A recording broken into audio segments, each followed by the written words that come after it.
2 साल की उम्र में पोलियो हो गया। एक ऐसे शहर में जन्मी काटावांजी, उड़ीसा का एक छोटा सा कस्बा, Orthodox Marwari family, joint family, जहाँ पे माँ बाप को भी नहीं पता ये पोलियो क्या होता है। डॉक्टर्स को लगा मलेरिया है, इंजेक्शन दे दिया, 50% बॉडी काम करना बंद कर दिया। 1.5 साल तक कोमा की स्थिति पे बेड पे पड़ी रही।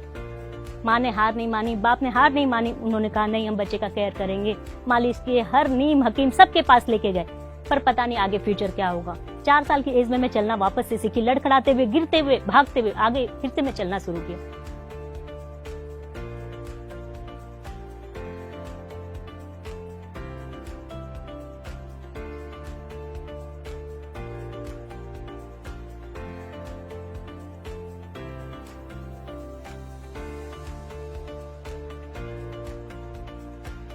स्कूल के लिए जब वो परेशान हुए, एडमिशन नहीं मिल रहा था, कोई भी स्कूल इस बच्चे को लेना नहीं चाहता था। समहाउ कहीं एक स्कूल में एडमिशन मिला। बहुत ज्यादा तो स्कूल की बातें याद नहीं आती, पर इतना याद आता है कि बहुत संघर्षपूर्ण था, मेरे लिए आसान नहीं था। स्कूल जाती थी, रास्ते में कुछ बच्चे खेलते होते तो वो चिढ़ाते थे, लड़खड़ाते थे, एक्ट करते थे और पत्थर भी मारते थे।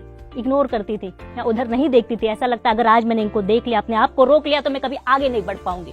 वो 4 किलो का बस्ता, वो 1 किलो का टिफिन, वो 1 किलो का पानी बोतल आज भी याद आता है। जब मैं निकलती थी स्कूल से घर जाने को, लंबा सा सफर लगता था, कोई साथ चलने को तैयार नहीं होता था, धीरे धीरे रुकते हुए अकेले घर आती थी, क्योंकि शरीर में पोलियो था, मन में पोलियो नहीं।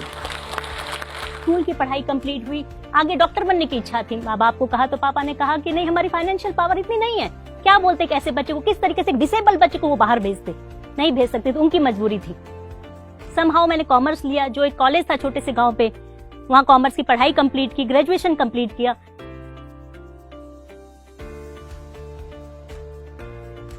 चार साल के बाद अपॉर्चुनिटी मिली कि आप सीए का एग्जाम दे सकते हो, लेकिन घर पे बैठ के दे सकते हो। मैंने बोला बहुत अच्छी बात है, मैं करूंगी कोशिश। जिस समय सीए की पढ़ाई शुरुआत की ना, तो मुझे डेबिट समझ में आता था, क्रेडिट समझ में आता था, मैं भूल चुकी थी अकाउंट्स, फिर भी कोशिश किया। घर पे बैठ के 1 महीना कोशिश की। वहां से उस समय 30 या 40 बच्चे ने गांव से एग्जाम दिया था, मैंने टॉप किया। माँ बाप को साहस आया कि बच्ची कुछ कर सकती है, इसे पढ़ने का और मौका देना चाहिए। आगे पढ़ने के लिए मैं शहर गई। शहर पे इतना बड़ा शहर था, पहली बार तो मैं 1000 बच्चों को देखा। कहाँ छोटे से गांव में 50 बच्चों के साथ पढ़ी हुई। बहुत मेहनत की, ऐसा नहीं कि जिंदगी में स्ट्रगल नहीं करना पड़ा, पर मुझे कभी समझ में नहीं आया स्ट्रगल क्या होता है। वो आम लोगों को दिखाई देता कि हमारा शरीर काम नहीं देता, लेकिन मन में कभी नहीं था। मन से अगर हार जाती तो मैं आज हार जाती। सीए कंप्लीट हुआ, मैंने 6 महीने पहले कंप्लीट किया और मुझे अपने ही कोचिंग इंस्टीट्यूट में बेस्ट स्टूडेंट का अवार्ड मिला। उस समय मैंने टॉप किया।